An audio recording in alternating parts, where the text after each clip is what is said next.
Hello my dear viewers, this is your educator and mentor Swati Chawla. एक बार फिर से स्वागत है आपका अपने इस प्यारे से यूट्यूब चैनल पर।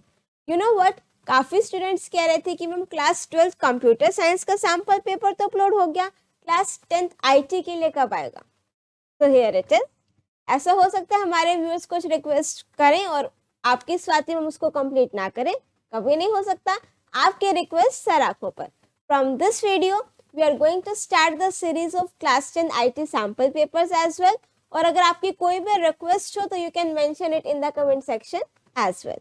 So without any further delay करते हैं वीडियो की शुरुआत। But before starting this video, अगर आप इस चैनल पर नए हैं या फिर अभी तक चैनल को सब्सक्राइब नहीं किया है तो किस चीज की वेट कर रहे हो? फटाफट से सबसे पहला काम चैनल को सब्सक्राइब कर दीजिए और साथ में इस बेल आइकन को भी प्रेस कर दीजिए, बिकॉज इसी तरीके से आगे आने वाली अच्छी अच्छी वीडियोस के नोटिफिकेशन सबसे पहले आपके पास आनी चाहिए। और अगर वीडियो पसंद आ जाए, ज्यादा कुछ नहीं करना है, दिल खोल करके अपना प्यार वीडियो को जरूर दीजिएगा। उसके लिए ज्यादा कुछ नहीं, बस एक लाइक, एक कमेंट और एक शेयर इस वीडियो को जरूर दीजिएगा। So now without any further delay let's get started.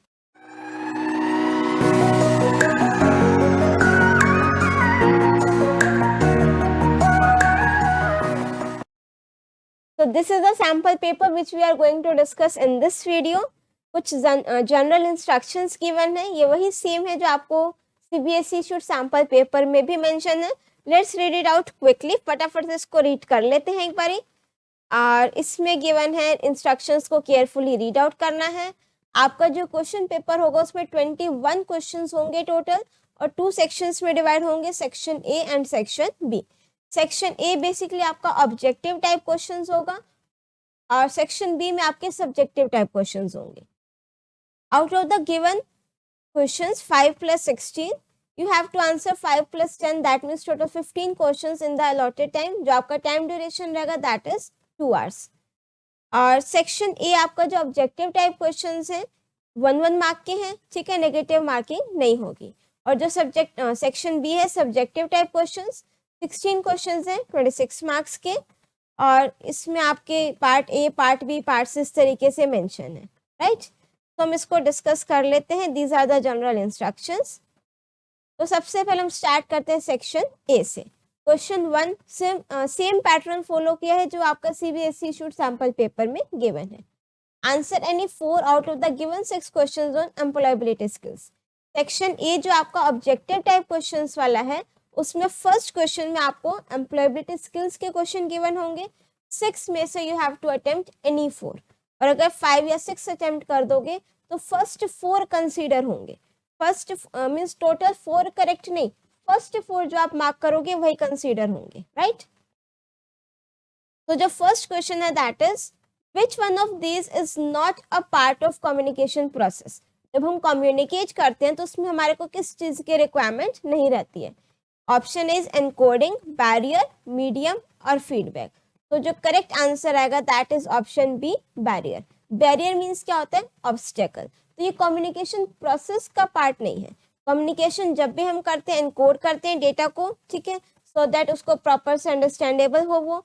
और मीडियम, किस मीडियम के थ्रू हम कम्युनिकेट कर रहे हैं, प्लस फीडबैक कि मैंने आपको ये वीडियो एक्सप्लेन करी, सैंपल पेपर एक्सप्लेन करा वीडियो के थ्रू, आप इसका फीडबैक मुझे अपने कमेंट सेक्शन में दे सकते हो, ठीक है। तो कम्युनिकेशन जब तक फीडबैक नहीं मिलता वो कंप्लीट नहीं होता।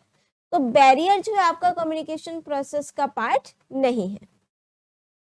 Now next is second part, a student completes his work only when his parents remind and drive him to do. क्या आपके साथ भी ऐसा होता है कि आप अपना काम सिर्फ तभी कंप्लीट करते हो जब आपके पेरेंट्स कहें या फिर एल्डर ब्रदर या सिस्टर कहें? अगर ऐसा है तो the student is facing lack of dash.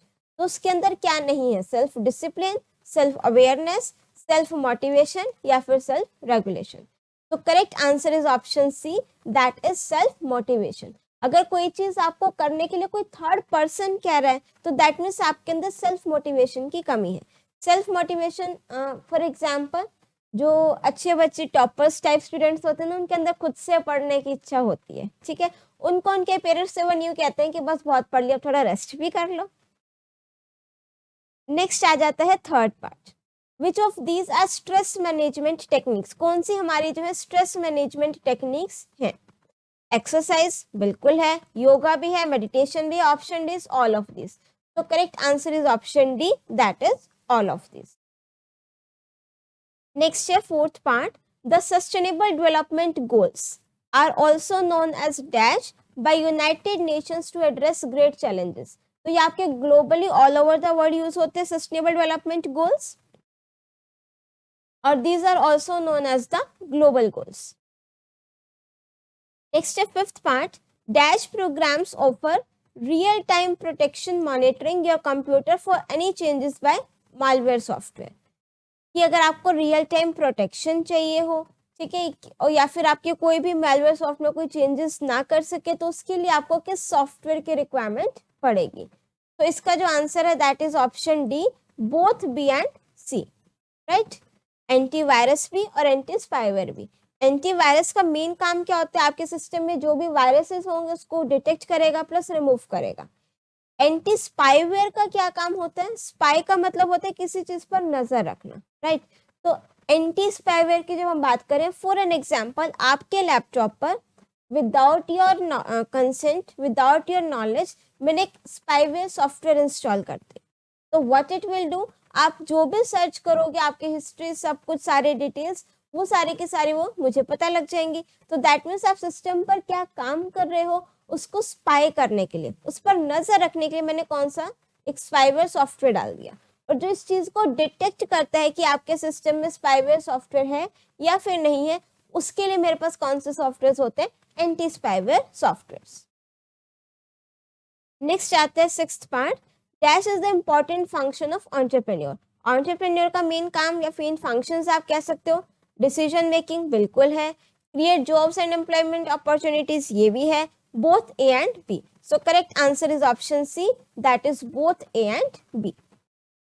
इसी के साथ हमारा जो क्वेश्चन 1 है वो कंप्लीट होता है. अब हम आ जाते हैं हमारे नेक्स्ट क्वेश्चन पर, that is question number 2. Dash operating system is designed to give instant response and minimum execution time. देखो जब भी ये चीज मेंशन आ जाए ना कि रिस्पॉन्स टाइम क्विक है, फटाफट रिस्पॉन्स चाहिए, एग्जीक्यूशन टाइम कम है, दैट मीन्स कम से कम टाइम में फटाफट मुझे रिस्पॉन्स चाहिए, तो वो आपका कौन सा ऑपरेटिंग सिस्टम करता है, real time operating system. Next is second part. Identify the online security threat. Online security threat में phishing, email spoofing, chat spoofing तीनों है, or all of these. So correct answer is option D, that is all of these. Next third part.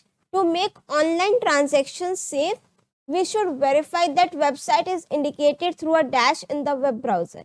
कि जब भी हम कोई online transaction करते हैं उसकी सिक्योरिटी के लिए कि हमारे ट्रांजेक्शन सेफ रहे, किस चीज का हमें ध्यान देना चाहिए वेब ब्राउजर पर, golden lock, antivirus, password, bank details.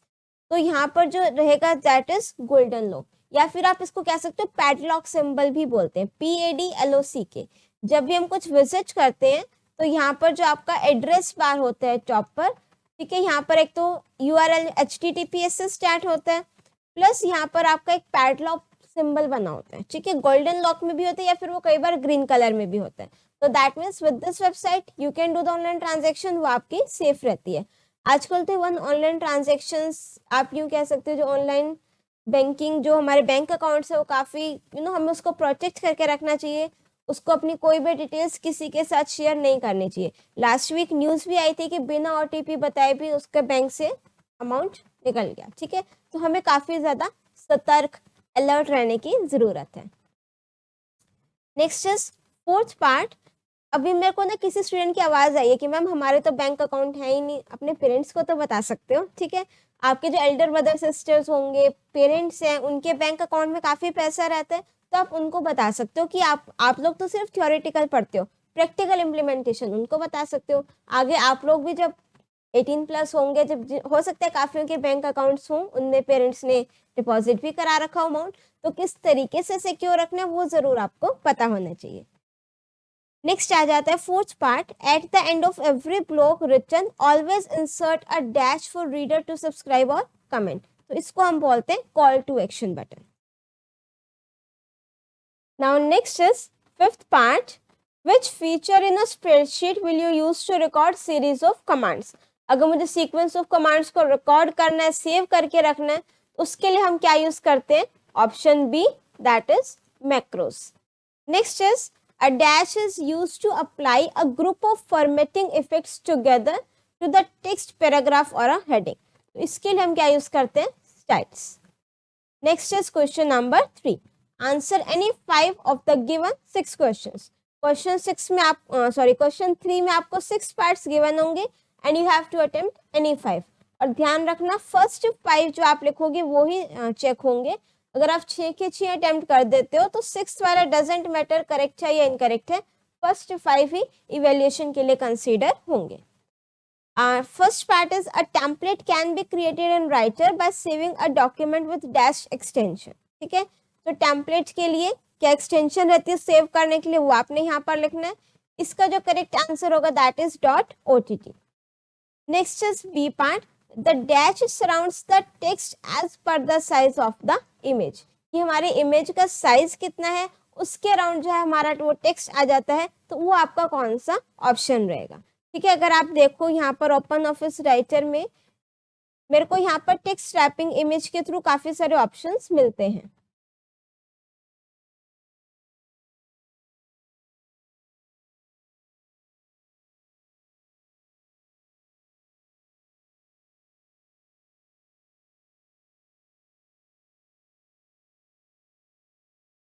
Suppose हमने यहाँ पर कोई एक इमेज इंसर्ट करी, राइट, और उसके अराउंड मेरे पास कोई टेक्स्ट भी है. ये हमारा है navigator, gallery, files and formatting. ठीक है, यहाँ पर हम टूल्स पे गए, गैलरी को ऑफ कर देते हैं. यहाँ पर मेरे को काफी सारे ऑप्शंस गिवन है. ठीक है, ये अगर मेरे पास टेक्स्ट भी है, इमेज भी है, तो मैं कौन सा जो अपना ऑप्शन है वो यूज कर सकती हूँ. तो ये हम आपको होमवर्क दे देते हैं. फर्स्ट और सेकंड पार्ट अपना आंसर खुद से फाइंड आउट करो. नेक्स्ट है हमारे पास थर्ड पार्ट, और आप कमेंट सेक्शन में लिख सकते हो, कोई दिक्कत नहीं, I will check it. The consolidate feature in Calc is found in dash menu. तो अगर मुझे डेटा को कंसोलिडेट करना है तो कंसोलिडेट ऑप्शन किस मेन्यू में मुझे मिलेगा, data menu. The dash button represents the start of a hyperlink that doesn't appear on the default structure line. जब हम टेबल ऑफ कंटेंट इंसर्ट करते हैं तो वहां पर हमारे एक स्ट्रक्चर लाइन होती है जिसमें कुछ एलिमेंट्स होते हैं. तो स्टार्ट ऑफ अ हाइपरलिंक किसको रिप्रेजेंट करेगा, LS. The dash tool in Calc helps to manage, analyse and summarise data. जब भी मुझे अपने डेटा को समराइज्ड फॉर्म में करना हो तो वहां पर मेरे पास कौन सा ऑप्शन है, सब total. Which type of hyperlink contains the full address of the destination of the web page. देखो जब भी हम एड्रेस देते हैं that is of two type, या फिर आप हाइपरलिंक कह सकते हो, रिलेटिव एंड एब्सोल्यूट.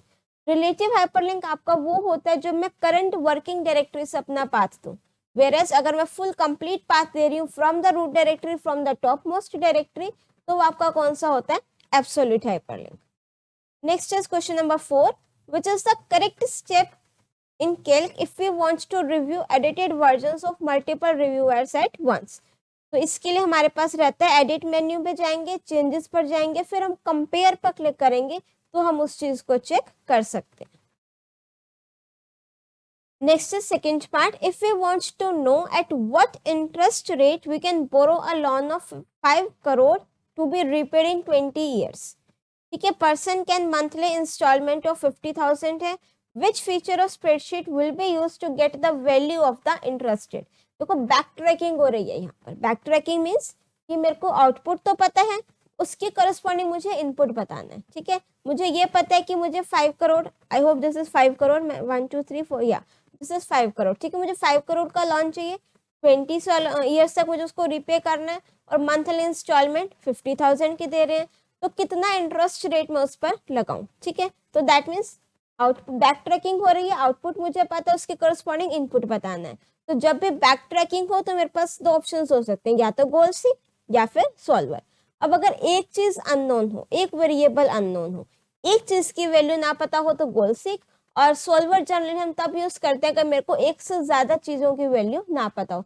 आपने पढ़ा होगा स्टेटमेंट सॉल्वर इज यूज, हाँ, सॉल्वर हम किस लिए यूज करते हैं, for multiple unknown variables.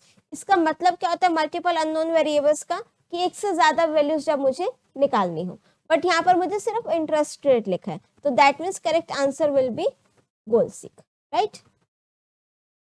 Next is third part, dash deals with equations with multiple unknown variables. आगे हमारा क्वेश्चन मल्टीपल अननोन वेरिएबल्स लिखा हो तो हम क्या आंसर लिखेंगे, सोल्वर।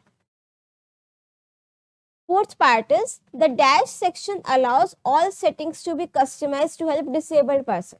जो भी हमारे disabled person है उसके लिए टेक्नोलॉजी उनके लिए काफी एडवांस हो चुकी है, they also can use out this technology।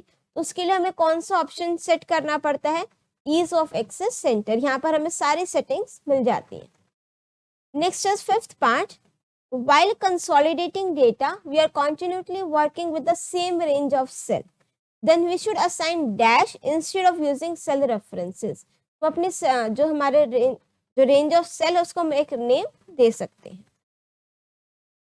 इसमें क्या होता है कि जो कंप्लीट सेल की रेंज बार बार दे रही हूँ उस कंप्लीट का मैं एक रेंज नेम दे दूंगी और फिर वो हम रेंज नेम बार बार यूज कर सकते हैं। Next is sixth part, in dash option it becomes mandatory to enter a value to a field and can not be left blank. कि जो अपने ओपन ऑफिस बेस का क्वेश्चन है, जो हम टेबल क्रिएट करते हैं उसके कॉलम की प्रॉपर्टीज सेट करते हैं, तो ऐसी कौन सी प्रॉपर्टी है जब मैं सेट करूं तो उस फील्ड में मुझे वैल्यू एंटर करनी ही करनी है, इट इज मैंडेटरी, मैं उसको ब्लैंक नहीं छोड़ सकती। तो वहां पर मेरे पास कौन सी प्रॉपर्टी है, एंट्री रिक्वायर्ड। जो फॉर्मेट प्रॉपर्टी है इससे तो हम फॉर्मेट सेट कर सकते हैं, लाइक आपने डेट ऑफ बर्थ लिखा या डेट ऑफ एडमिशन लिखा, डेट का फॉर्मेट सेट करना हो, year month date, date month year, जो भी फॉर्मेट आपने सेट करना हो। टाइम का फॉर्मेट सेट कर सकते हैं। लेंथ की अगर मुझे सपोज नेम कॉलम है उसकी मैक्सिमम लेंथ 10 कैरेक्टर्स है, उससे ज़्यादा यूज़र नहीं एंटर कर सकता। डिफ़ॉल्ट प्रॉपर्टी में क्या होगा कि अगर यूज़र ने कोई भी वैल्यू एंटर नहीं की तो उसमें ऑटोमेटिकली वो डिफ़ॉल्ट वैल्यू हमने जो सेट कर रखी होगी वो आ जाएगी, अदरवाइज जो वैल्यू यूज़र एंटर करेगा वो आ जाएगी। और एंट्री रिक्वायर्ड फील्ड क्या कहती है कि इस कॉलम में, इस मीन्स कॉलम में वैल्यू हमें देनी ही देनी है, उसको हम ब्लैंक नहीं छोड़ सकते। Next है question number 5. Answer any 5 out of the given 6 questions. The dash property allows the user to specify an alternative name for any field. Alternate name जैसे आप लोगों के स्कूल में कुछ नेम होता है, फ्रेंड्स किसी और नेम से बुलाते हैं और पेरेंट्स किसी और नेम से बुलाते हैं, ठीक है। कई बार सिबलिंग्स किसी और नेम से बुला देते हैं। तो अल्टरनेट नेम जब हम किसी चीज को बोलते हैं उसका मतलब क्या होता है, alias, option B. Next is second part. To protect the data from any unauthorized access is known as dash. अगर मुझे अपने डेटा को प्रोटेक्ट करना है unauthorised access, unauthorised means let's suppose this is my laptop और मैंने इसको किसी को भी यूज करने की परमिशन नहीं दे रखी। जो इस लैपटॉप को यूज करेगा वो ऑथराइज्ड यूजर होगा, जिसको मैंने परमिशन नहीं दे रखी और स्टिल दे आर यूजिंग वो आपके अनऑथराइज्ड यूजर होंगे। अगर वो सिस्टम को एक्सेस करें तो अनऑथराइज्ड एक्सेस होगा। इसको प्रोटेक्ट करने के लिए हम अपना क्या यूज करते हैं, data encryption. Which command is used to retrieve the records from the table. अगर मुझे टेबल से रिकॉर्ड्स को रिट्रीव करना है तो मेरी कौन सी कमांड यूज होगी, सिलेक्ट कमांड। रिट्रीव की जगह अगर फेच वर्ड लिखा हो, FETCH, fetch, fetch the records, तो भी हमारा कौन सा कमांड होता है, select command. In dash view in a database we can set primary key and change field type, तो वो हम कर सकते हैं डिजाइन व्यू में। Dash occurs when the same piece of data duplicated multiple times, वो हमारा रहता है डेटा रिडंडेंसी। डेटा रिडंडेंसी का मतलब क्या होता है, डुप्लीकेट डेटा है काफी सारी जगहों पर। नेक्स्ट है dash are used to display the selected data in the printed format. जब भी प्रिंटेड फॉर्मेट की बात हो रही हो, समराइज्ड फॉर्म की बात हो रही है, हम क्या यूज करेंगे, रिपोर्ट्स। रिपोर्ट्स में हमारा डेटा समराइज्ड फॉर्म में होता है प्लस वो प्रिंटेबल फॉर्म में होता है। नेक्स्ट आ जाता है हमारे पास सेक्शन बी, जिसमें आपके होंगे सब्जेक्टिव टाइप क्वेश्चंस। और इसमें जो पार्ट ए है that is based on the employability skills. Question number 6 क्या कहता है, list all the 7 C's of effective communication और ब्रीफली एक्सप्लेन एनी 2। तो यहाँ पर आपको कोई भी जो है 7 C's ऑफ कम्युनिकेशन होते हैं वो हमें लिखने हैं और कोई भी 2 आप उसमें एक्सप्लेन कर सकते हो। तो 7 C's ऑफ कम्युनिकेशन कौन कौन से हैं, फर्स्ट वन इज कंप्लीटनेस, कि आप जब भी कम्युनिकेट करो अपना जो भी इंफॉर्मेशन है, जो भी मैसेज आप देना चाहते हैं वो कंप्लीट हो, किसी भी हालत में वो इनकम्प्लीट नहीं होना चाहिए। फॉर एग्जाम्पल आपने बोला स्कूल में विंटर वेकेशंस हो गई, अब दिस इज इनकम्प्लीट इंफॉर्मेशन, ना तो आपने बताया स्कूल रीओपन कब हो रहे हैं, कब से कब तक है विंटर वेकेशन, ठीक है, तो हवाओं में बातें नहीं करनी, इंफॉर्मेशन मैसेज हमेशा क्या होगा, कंप्लीट। कंसाइसनेस, कंसाइसनेस का मतलब क्या होता है, शॉर्ट में अगर मैं बोलूं कि कम शब्दों में पूरी बात बोल देना, ठीक है, अपने जो वर्ड्स उसको इस तरीके से उसको बिल्कुल एक्सेजरेट करके कहानियों की तरह कोई भी मैसेज नहीं देना है, just to the point. But to the point का मतलब ये नहीं है कि मैसेज इनकम्प्लीट हो, मैसेज भी कंप्लीट हो, प्लस वो टू द पॉइंट हो।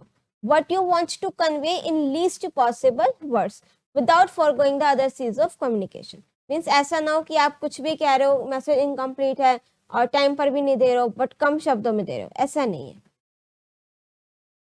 नेक्स्ट है कंसिडरेशन, मीन्स कि जो सामने वाला है उसकी भी रिस्पेक्ट करनी है, कुछ ऐसा नहीं बोलना है कि सामने वाले को हर्ट हो। अगर आपको कुछ मीन्स आप ऐसे बोल सकते हो कि जैसे उसने कोई काम गलत किया, यू आर रॉन्ग, ऐसे नहीं बोलना, आप इसको दूसरे फॉर्म में कह सकते हो कि I think by mistake you have done this, इस तरीके से। नेक्स्ट है क्लैरिटी, जब भी आप कोई भी मैसेज दो किसी को, कम्युनिकेट करो तो हमेशा क्लियर होना चाहिए।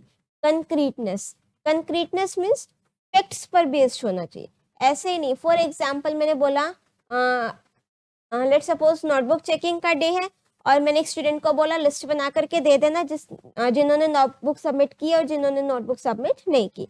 तो वो जो मॉनिटर था मेरे पास आया कि मैम कुछ ने सबमिट किया कुछ ने नहीं की, उसने लिस्ट नहीं बनाई, तो दैट मीन्स वो मैसेज कंक्रीट नहीं है। अब इस कुछ का मतलब मैं क्या समझू, 10-20% 30% कितना, ठीक है।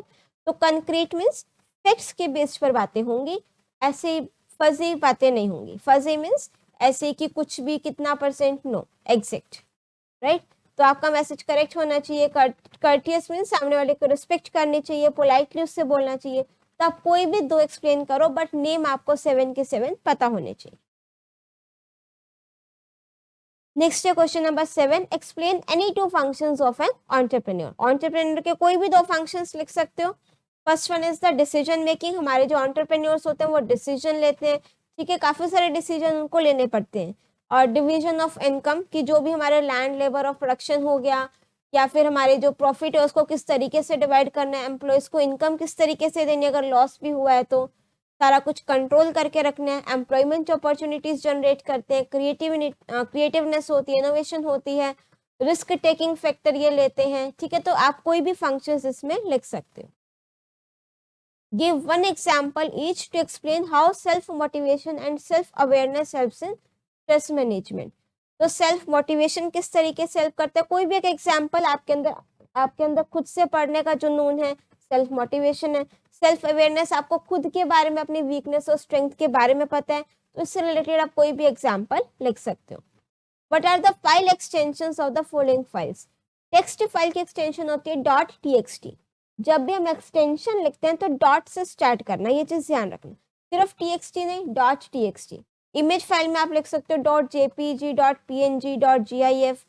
साउंड फाइल में आप लिख सकते हो .mp3। वर्ड फाइल में लिख सकते हो .docs, docx। Next is question number 10, give one example each of sustainable initiatives and sustainable process undertaken to preserve the environment. Environment को प्रिजर्व करने के लिए जो है कौन कौन से इनिशिएटिव्स और प्रोसेस लिए गए। तो इनिशिएटिव क्या क्या लिए गए हैं, eco friendly biodegradable bags use कर सकते हैं, स्टॉप यूजिंग प्लास्टिक बैग्स, ठीक है, पॉलिथीन्स नहीं यूज करनी है। तो ये कुछ इनिशिएटिव्स लिए गए हैं। प्रोसेस, हम ऑर्गेनिक फार्मिंग यूज कर सकते हैं, रेन वाटर हार्वेस्टिंग कर सकते हैं। नेक्स्ट है part B, short answer type questions, और इस सब्जेक्ट स्पेसिफिक जो आपका एक्चुअल जो आईटी के क्वेश्चंस हैं वो हैं इसमें, राइट। वैसे तो पार्ट ए में भी आईटी है बट वो जनरल आपका सब्जेक्ट है, ठीक है। अब हम आ जाते हैं क्वेश्चन नंबर 11 पर। An automobile showroom wants to calculate the total car sales of the first quarter of the year 2020 and 2021 so the complete consolidated data dialogos to generate consolidated report। तो आपको एक तरीके से कंसोलिडेशन के steps लिखने हैं, right. तो उसके लिए देखो मेरे को दो टेबल का डेटा गिवन है 2 ईयर्स का, तो यहाँ पर आप लिख लोगे अपना डेटा एक शीट 1 पे एक शीट 2 पे। तो कंसोलिडेशन के लिए first of all you have to click on data menu और फिर किस पर क्लिक करोगे, कंसोलिडेट ऑप्शन पर। इसी तरीके से एग्जाम में लिखोगे, अपना डेटा एंटर किया, first of all click on the data menu, then select consolidate option, then select the function which you want to apply on the consolidated data. सम लिखा हुआ आई थिंक क्वेश्चन में, total car sales, total करना तो function कौन सा use करेंगे, सम, consolidate range, तो जो आपका डेटा होगा जितनी रेंज में वो सेल सेलेक्ट करोगे, यहाँ पर रेंज आ जाएगी, और उसके बाद आप यहाँ मोर पर क्लिक करके रो लेबल्स चाहिए उसको टिक करोगे, कॉलम लेबल्स चाहिए इसको टिक करोगे, लिंक टू सोर्स डेटा को टिक करोगे, एट द एंड ओके कर दोगे, ठीक है। जब हम रेंज सेलेक्ट करेंगे ना, तो सेलेक्ट करने के बाद यहाँ पर ऐड पर भी क्लिक करना है, तभी वो रेंज यहाँ पर आएंगी, राइट। और एट द एंड ये सारे स्टेप्स अप्लाई करने के बाद click on the okay button, तो आपका जो डेटा है वो कंसोलिडेट हो जाएगा। और अगर हम इसमें देखें, इसमें बिल्कुल मैंने शॉर्ट में लिख रखा है, ठीक है, फंक्शन पर जाना है और ये रेंजेस ऐड करनी है इस तरीके से। नेक्स्ट है question number 12, what is the difference between arranging images and aligning images in Writer. देखो वैसे तो ये arrangement, alignment, anchoring, text wrapping, ये वाले 4 टॉपिक्स इंपॉर्टेंट हैं इस चैप्टर से। अरेंज इमेजेस का मतलब क्या होता है, stacking order of images. Stacking order of images, जब मेरे पास इमेजेस एक से ज्यादा हों, राइट, और एक के ऊपर एक वो स्टैक हो रही हो। फॉर एग्जाम्पल ये मेरे पास एक इमेज है, ऐसे ही इमेज कुछ हम और ले लेते हैं, गैलरी पे गए, एक ये मैंने इमेज ले ली, और यहाँ से हमने कंप्यूटर्स में जाकर के ये वाली एक इमेज ले ली, राइट। अब हम टूल्स पर गए, गैलरी पर गए, इसको ऑफ कर दिया। अब देखो मेरे पास ना काफी सारे इमेजेस हैं, स्टैक, राइट। अब मैं क्या करूंगी, फॉर्मेट पे जाएंगे, अरेंजमेंट पर जाएंगे, यहाँ पर ऑप्शन है bring to front, forward one, back one, send to back. तो लेट सपोज मैंने यहाँ से इस हनी बी वाले पिक्चर को सिलेक्ट किया, राइट। तो अब ये आपके फ्रंट में कंप्यूटर के आगे दिख रही है। अब मैं फॉर्मेट पर जाकर के, अरेंज पर जाकर के सेंड टू बैक कर दूंगी, तो ये इमेज उसके पीछे चली गई। ये आपका किस में आते हैं ऑप्शंस, अरेंजमेंट में, राइट। अब मैंने यहाँ से इस कंप्यूटर वाली इमेज को सिलेक्ट किया, फॉर्मेट पे गए और अरेंज पर गए, बैक वन कर दिया। बैक वन मीन्स बिल्कुल बैक पर नहीं जाएगा, एक स्टेप वो बैक जाता है, राइट। तो इस तरीके से आप अपने इमेजेस को अरेंज कर सकते हो। अलाइनमेंट का मतलब क्या होता है कि आपको अपने इमेजेस को किस तरीके से अलाइन करना है, left, right, centre, bottom, top, किस फॉर्म में। नेक्स्ट आते हैं मेरे पास question number 13, what is the use of solver in a spreadsheet, show the complete dialog box displaying its working. तो दैट मीन्स आपको जो सॉल्वर है वो आपका क्या है, उसकी डेफिनेशन लिखनी है। जब भी मेरे पास मल्टीपल अननोन वेरिएबल्स हो तो हम क्या यूज करते हैं, सॉल्वर। और जो आपका सॉल्वर का डायलॉग बॉक्स है उसके यहाँ पर आपको वर्किंग एक्सप्लेन करनी है। तो अगर हम ओपन ऑफिस कैल्क को ओपन करें, टूल्स पर गए, सॉल्वर पर गए, ठीक है, टारगेट सेल, जिस सेल में आपको एक्चुअल वैल्यू जो आपको टारगेट है, ठीक है, optimise result to minimum maximise, कितना आपने उसको करना है, बाय चेंजिंग सेल, कौन से सेल को चेंज करना है, यहाँ पर आप अपनी मिनिमम और मैक्सिमम की कंडीशंस दे सकते हो। तो ये चीज आपको एक्सप्लेन करनी है। नेक्स्ट आते हैं मेरे पास question number 14, explain any ways to secure yourself from online threat. Online threat से सिक्योर करने के लिए आपको कोई भी 2 मेथड्स एक्सप्लेन करने हैं। एंटीवायरस हमारा सिस्टम सिक्योर रहेगा, डेटा सिक्योर रहेगा, प्लस मैं अपना क्या यूज कर सकती हूँ, स्ट्रॉन्ग पासवर्ड। और ये कोशिश करना कि अगर आप काफी सारी वेबसाइट्स पर अपने अपना एक अकाउंट से लॉग इन कर रखा है तो पासवर्ड उनका डिफरेंट हो। ऐसा ना हो कि आपका वही सेम पासवर्ड जीमेल पर है, वही सेम पासवर्ड अमेजोन पे सेट कर रखे उस अकाउंट के थ्रू। तो पासवर्ड हमेशा क्या होने चाहिए, डिफरेंट। नेक्स्ट है question number 15, explain the difference between DDL and DML commands. तो डिफरेंस लिखने के लिए आप टेबुलर फॉर्म में डिफरेंस लिखोगे, काफी अच्छा इंपैक्ट पड़ता है उस चीज का। तो फर्स्ट पॉइंट आप लिखोगे DDL stands for data definition language, DML stands for data manipulation language. Second point लिखोगे DDL कमांड्स आपकी वो कमांड्स होती है जो आपके टेबल के स्ट्रक्चर पर इफेक्ट डालती है, लाइक उसका कॉलम्स पर इफेक्ट हो गया, उसके साइज पर हो गया। वेरेज जो आपकी DML कमांड्स होती हैं उनका इफेक्ट पड़ता है टेबल की वैल्यूज पर। एग्जाम्पल में आप लिख सकते हो DDL में क्रिएट टेबल, ऑल्टर, ड्रॉप, ये सारी कमांड्स हो गई। DML में आपका हो गया सेलेक्ट, इंसर्ट, अपडेट और डिलीट। नेक्स्ट है question number 16, explain the difference between LAN and वैन। ठीक है, लैन और वैन आपके जो नेटवर्क्स हैं उसके आपको डिफरेंस लिखना है। Local area network, wide area network. और लैन आपका means it is confined to within a building, within a campus, वैन आपका all over the world spread होता है।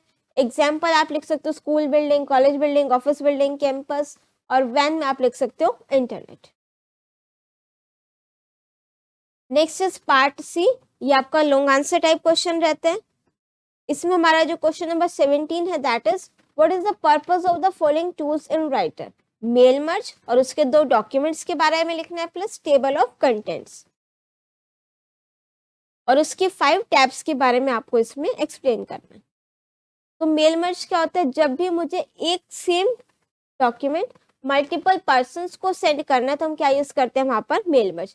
फॉर एग्जाम्पल लाइक आपने काफी बार सुना होगा ना, एग्जाम्पल आपका बर्थडे है, सभी को इनवाइट करना है, टेक्स्ट सेम रहेगा, जिन सबको सेंड करना है उन सबका एड्रेस डिफरेंट होगा, तो हम क्या यूज कर सकते हैं, मेल मर्ज।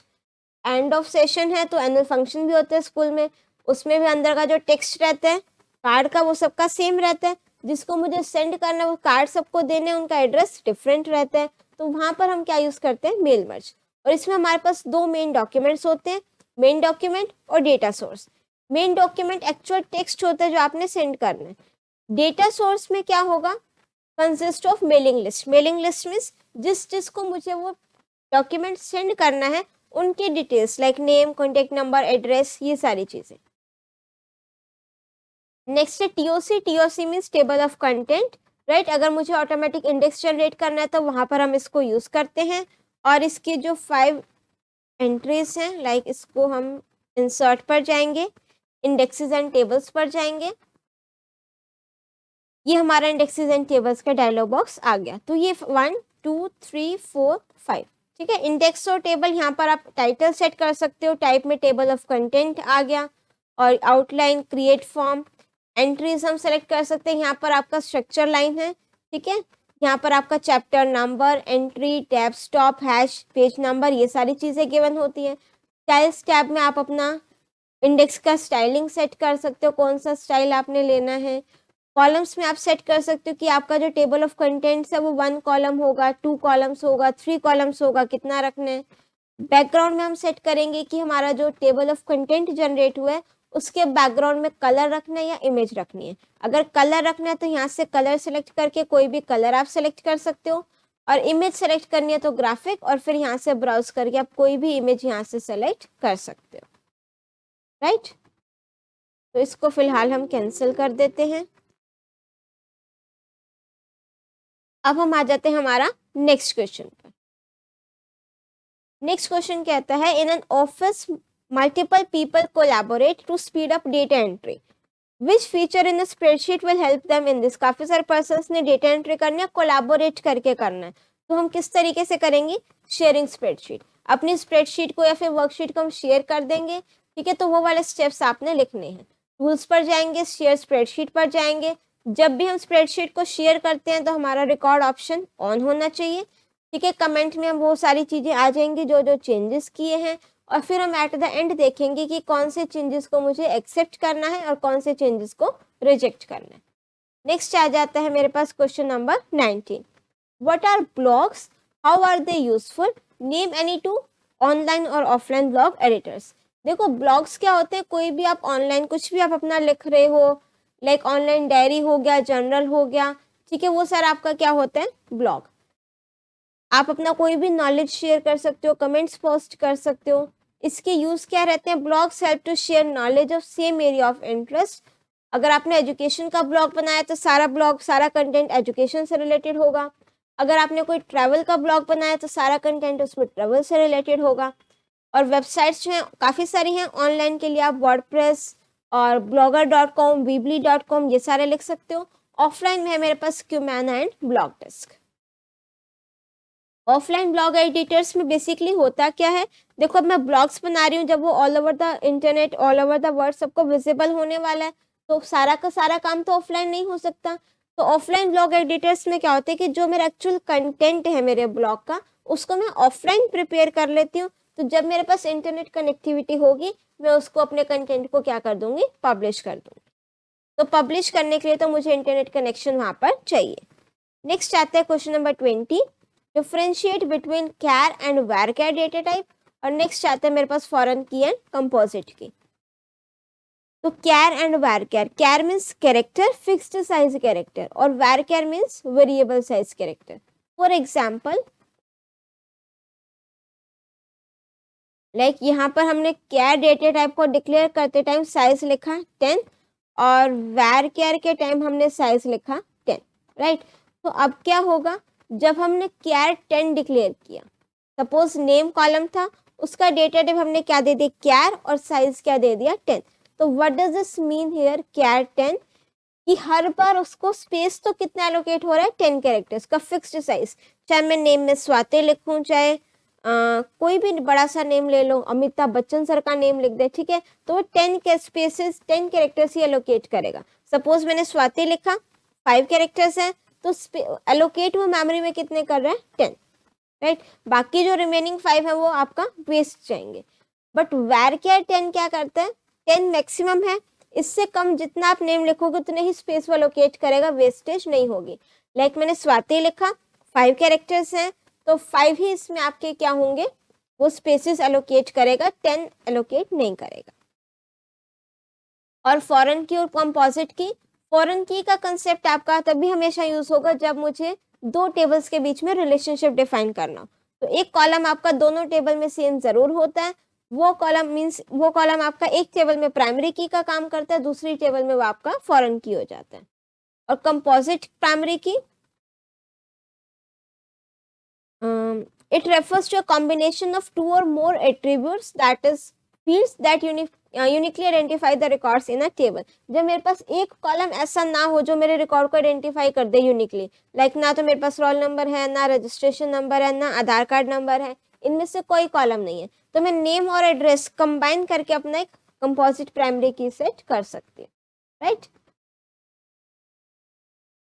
फॉरेन की डेफिनेशन आप देख सकते हो, इट इज अ फील्ड और a set of fields that is used to establish a relationship between two tables, right. अब हम आ जाते हैं लास्ट क्वेश्चन पर, दैट इज क्वेश्चन नंबर 21। इस टाइप का क्वेश्चन तो एग्जाम में आना ही आना है। Consider the following passenger table given है ये आपको, राइट। गिव एसक्यूएल कमांड्स और query for the following. Display passenger ID, passenger name and airlines whose destination is Bhopal. तो यहाँ पर हम क्या लिख देंगे,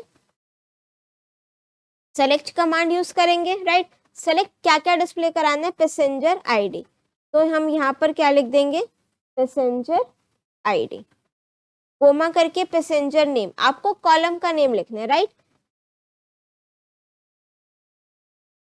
पैसेंजर नेम, और क्या डिस्प्ले कराना है, एयरलाइंस, लिख दिया। From table name is passenger, I think, फिर भी एक बार चेक कर लेंगे। और कंडीशन क्या देनी है, whose destination is भोपाल, तो हम क्या लिख देंगे, where, इसको मैं यहाँ पर लिख देती हूँ, where destination equals to Bhopal और eight the and semicolon, right. तो ये आंसर रहेगा आपका फर्स्ट पार्ट का, टेबल नेम इज पैसेंजर, ठीक है। तो select passenger ID, passenger name, airlines from, table का नेम हमने यहाँ पर क्या लिखा है, पैसेंजर, तो यहाँ एयरलाइन नहीं आएगा, पैसेंजर आएगा। Where destination equals to Bhopal. Next क्या कहते हैं, modify the airlines to Vistara for the record whose passenger ID 002। That means जिसकी आईडी 002 है उसकी एयरलाइंस को मुझे इंडिगो से चेंज करना है, क्या करना है, विस्टारा। तो वैल्यू को चेंज करना है तो कौन सी कमांड यूज होगी, update. Update table name is passenger, update table name, फिर आता है आपका सेट कीवर्ड। सेट उस कॉलम का नेम लिखोगे जिसमें चेंजेस करने हैं, तो set airlines equals to Vistara, और उसके बाद हमने लिखना है कंडीशन, तो where passenger ID equals to 002, right. तो ये आपका आंसर रहेगा सेकेंड पार्ट के लिए। Next is find the total of the ticket cost for the go airlines, go Air airlines, right. जो आपके जो गो एयर एयरलाइंस है उनके टिकट का क्या करना है, मुझे टोटल करना है, टिकट कॉस्ट बतानी है। तो कौन सा फंक्शन लग जाएगा, सम ऑफ, इसको हम यहाँ लिख देते हैं सेलेक्ट क्या डिस्प्ले कराना है, total of the ticket cost. तो टोटल करने के लिए हमारे पास सम फंक्शन है, टिकट कॉस्ट, ये हमने कॉलम का नेम लिख दिया।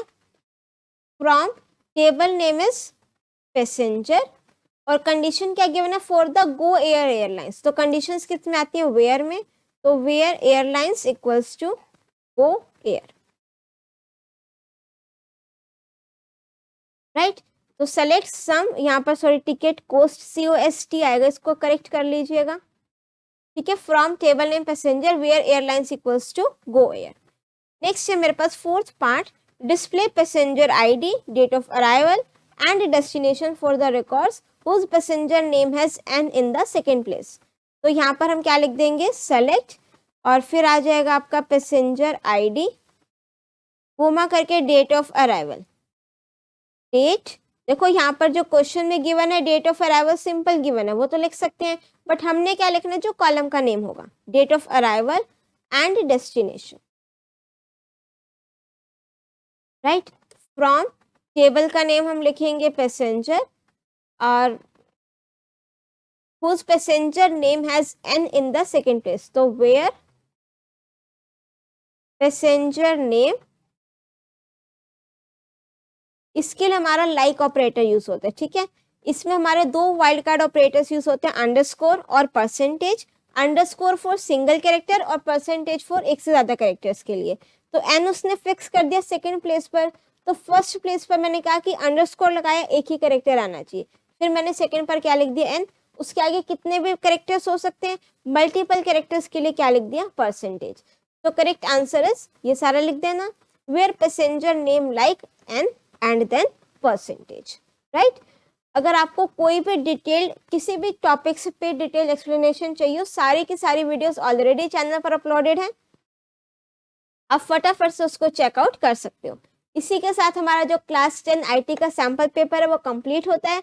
आई होप रिवीजन हो गया होगा, सारे के सारे कंसेप्ट एकदम क्रिस्टल क्लियर हो गए होंगे, कोई डाउट नहीं बचा होगा माइंड में। But still if you are having any doubt you can write it in the comment section. और अगर वीडियो पसंद आई हो तो बिना वीडियो को लाइक करे बिल्कुल मत जाना, चैनल को सब्सक्राइब नहीं किया है तो वो भी कर दीजिए। हमारा जो टारगेट है 100K का, उसको कंप्लीट करने में थोड़ा सा सपोर्ट अपना भी जरूर दीजिए। And do share your views in the comment section as well. मिलते हैं नेक्स्ट वीडियो में एक नए टॉपिक के साथ। Till then keep watching, keep smiling, keep studying. Thank you.